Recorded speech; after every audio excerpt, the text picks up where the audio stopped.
여러분 안녕하십니까? 오늘 오전 울릉공항 건설 공사장에서 토사가 무너지면서 작업자 한 명이 숨졌습니다. 이번 공사의 시공사인 DLENC는 중대재해처벌법 시행 이후 가장 많은 중대재해가 발생한 기업입니다. 경찰과 고용노동부는 중대재해처벌법 위반 여부 등에 대한 조사에 들어갔습니다. 박성아 기자입니다. 무너진 흙더미 아래에 굴착기가 깔려 있고 구조대원들이 구조 작업을 벌이고 있습니다. 울릉군 울릉읍 사동리 울릉공항 건설 현장에서 토사가 무너져 내렸습니다. 토사는 아래에서 작업 중이던 굴착기를 순식간에 덮쳤습니다.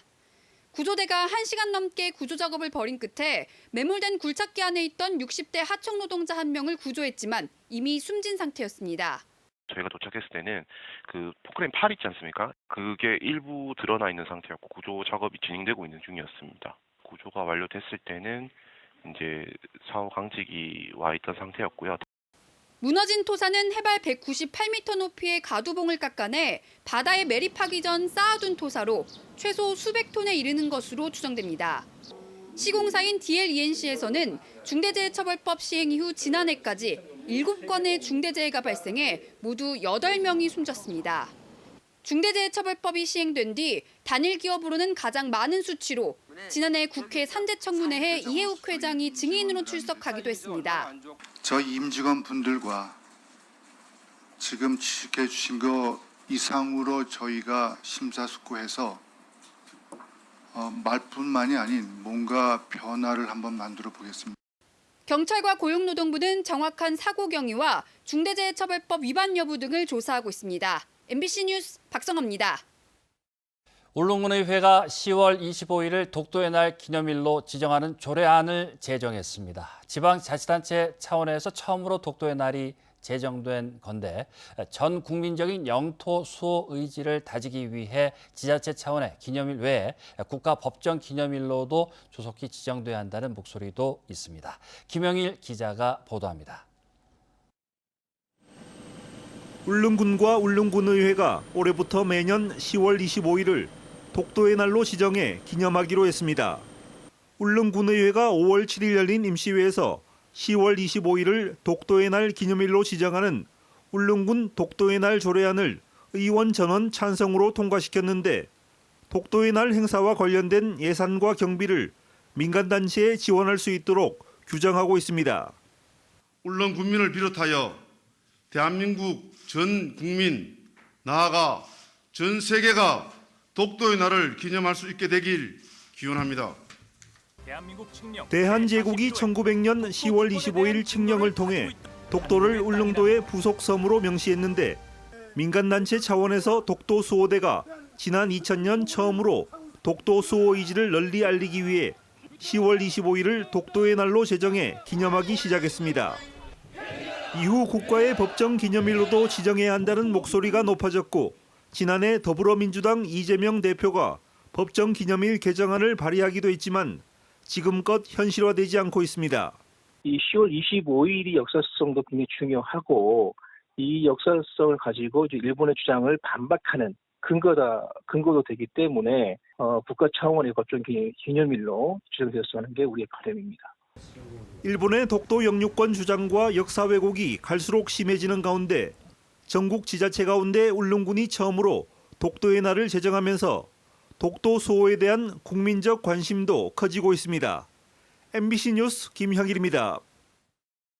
포항시는 오늘 문화예술회관에서 어버이날 기념식을 갖고 지역사회 발전을 위해 애쓴 어르신들에게 존경과 감사의 마음을 전했습니다.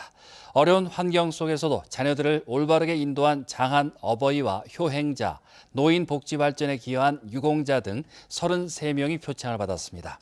행사장에서는 포항 홍보대사 류연주 학생의 축하 공연과 건강 체크, 미용 봉사 등 다양한 행사가 펼쳐져 어르신들에게 즐거움을 선사했습니다.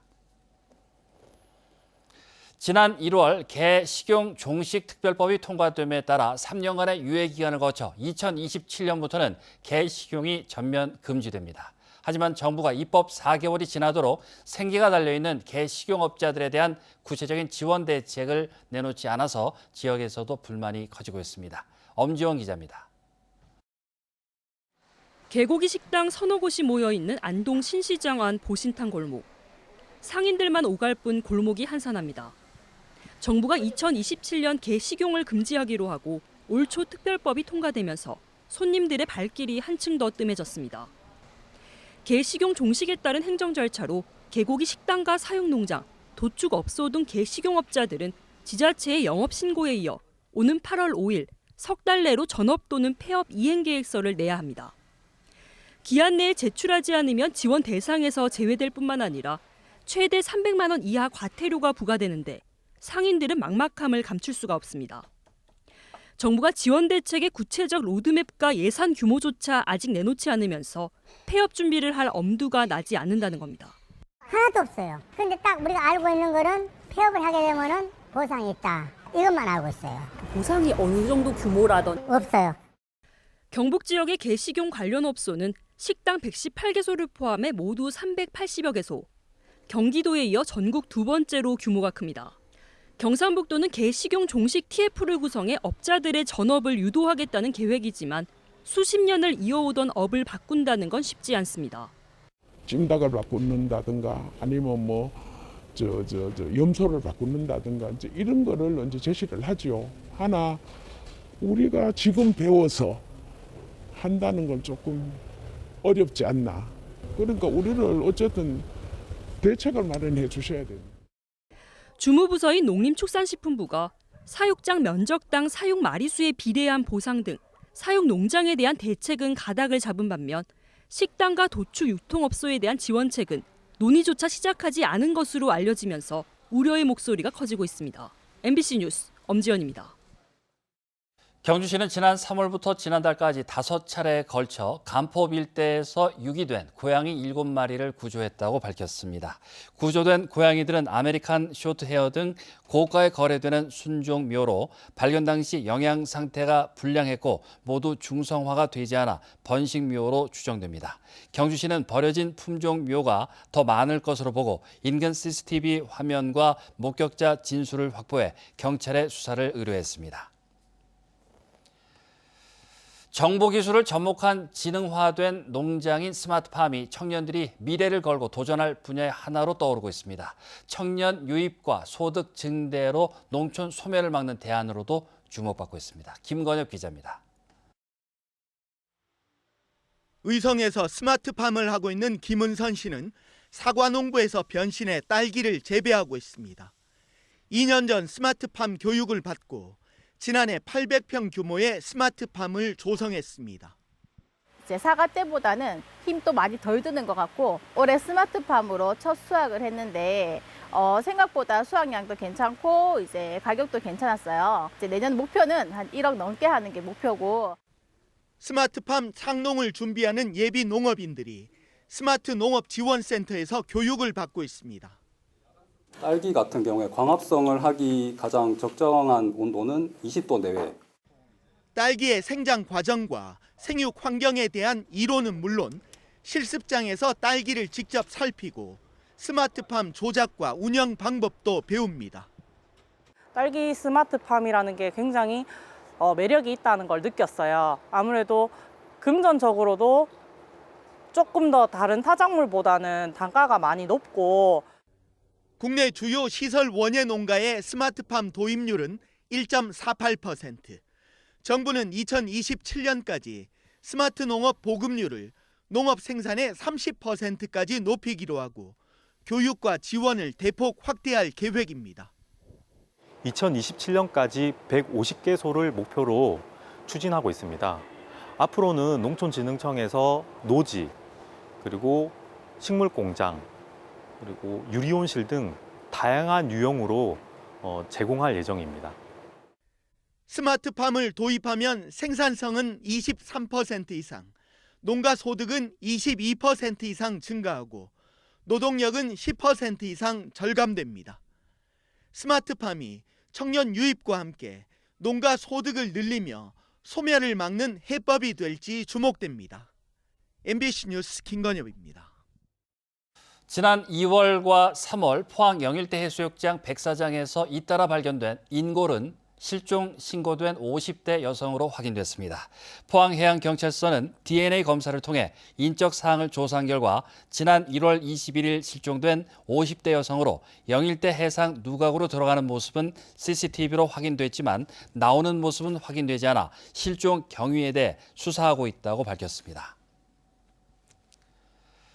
한국수력원자력이 방사선 양을 측정하는 로봇을 개발해 고리 1호기 해체 제염 작업에 최초로 활용한다고 밝혔습니다.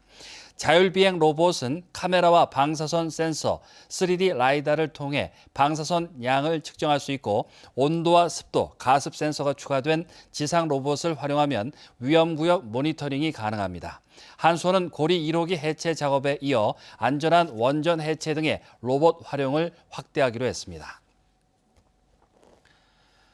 포항시는 영일만 산업단지에 전기 소형 선박 중심 K배터리 산업파크 조성 계획을 밝혔습니다. 시는 오는 2029년까지 1,000억 원 규모의 사용 후 배터리 재활용 시설과 전기 선박용 배터리 생산 공장, 기술 개발 및 비즈니스 센터를 구축하겠다는 목표를 제시했습니다. 한편 포항시는 지난해 12월 전기 선박 제조 분야에서 앞선 기술을 가진 아이슬란드와 전기 소형 선박 개발을 위한 업무 협약을 맺은 바 있습니다.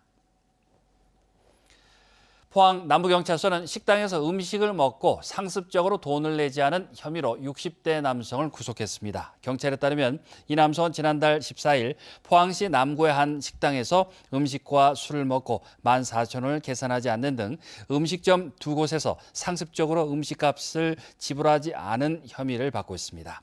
사기 등 전과 48범인 이 남성은 지난 3일 한 식당에서 술을 마시다 경찰에 붙잡힌 것으로 전해졌습니다.